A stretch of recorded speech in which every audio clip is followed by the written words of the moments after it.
আজকে রান্না করব হচ্ছে নোনা ইলিশ শুটকি। তো আসসালামু আলাইকুম বন্ধুরা, তোমরা সবাই কেমন আছো? আশা করি আল্লাহর রহমতে তোমরা সবাই অনেক ভালো আছো। আমিও আল্লাহর রহমতে এবং তোমাদের দোয়ায় অনেক ভালো আছি। তো বন্ধুরা, চলে আসলাম আরেকটি নতুন ভিডিও নিয়ে। আশা করি তোমাদের ভালো লাগবে। আর আজকে রান্না করব হচ্ছে আমি নোনা ইলিশ শুটকি। আর কে কে এই নোনা ইলিশ শুটকি খেতে পছন্দ করো অবশ্যই আমাকে জানাবে।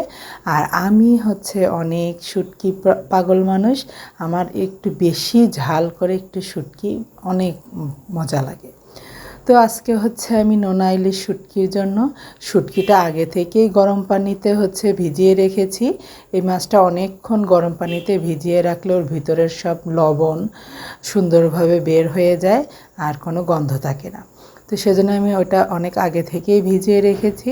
আর এখন হচ্ছে আমি তেল গরম করে দিয়ে দিয়েছি বেশি করে রসুন আর পেঁয়াজ আর কাঁচামরিচ। এটা একটু হালকা করে ভেজে নিয়ে এর মধ্যে হলুদ গুঁড়া, মরিচের গুঁড়া আর হচ্ছে লবণ দিয়ে তার মধ্যে একটু আমি আদা, রসুন আর একটু জিরা বাটা দিয়েছি।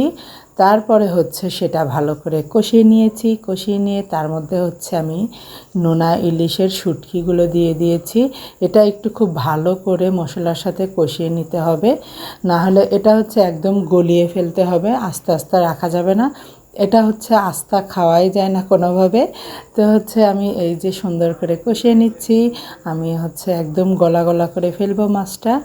আর এর মধ্যে দিব হচ্ছে আমি কিছু সবজি। আর সবজিগুলো হচ্ছে আমার গাছের বেগুন আর আমার গাছের কাঁঠালের বিচি আর হচ্ছে দোকান থেকে কিনে আনা আলু। সকাল সকাল গাছ থেকে 3টা বেগুন ছিঁড়ে এনেছি আর সেটা দিয়ে হচ্ছে আজকের শুটকি রান্না করব। আর আমার কাছে শুটকির মধ্যে বেগুনটা অসম্ভব মজা লাগে। আর হচ্ছে আমি অন্য কোনো সবজি দেই না, শুধু বেগুন আলু দিয়েই শুটকিটা খাই। আর এই যে আমি বেগুন, আলু আর কাঁঠালের বিচি দিয়ে সুন্দর করে হচ্ছে মাছের সাথে কষিয়ে নিব। এর মধ্যে মশলাটা সাথে কষিয়ে নিতে নিতে মাছটাও একদম গুঁড়া গুঁড়া হয়ে যাবে আর সবজিগুলোও কষানো হয়ে যাবে। তারপরে দিয়ে দিচ্ছে হচ্ছে আমি পরিমাণ মতো পানি। আর এখানে আমি বেশি পানি দিচ্ছি না, কারণ যেহেতু হচ্ছে আমি এটা একদম শুকনা শুকনা করে ফেলবো। আর আমি হচ্ছে শুটকি শুকনা শুকনাই পছন্দ আমার। আমি হচ্ছে ঝোল টাইপের শুটকি আমার বেশি ভালো লাগে না। এই যে তোমরা দেখতেই পাচ্ছ, এটা নাড়তে নাড়তে হচ্ছে একদম শুকনা শুকনো হয়ে গিয়েছে। আর এটা হচ্ছে যখন ঠান্ডা হবে তখন আরও হচ্ছে শুকনা হয়ে যাবে। তো এই যে আমার শুটকি রান্না প্রায়ই শেষের দিকে।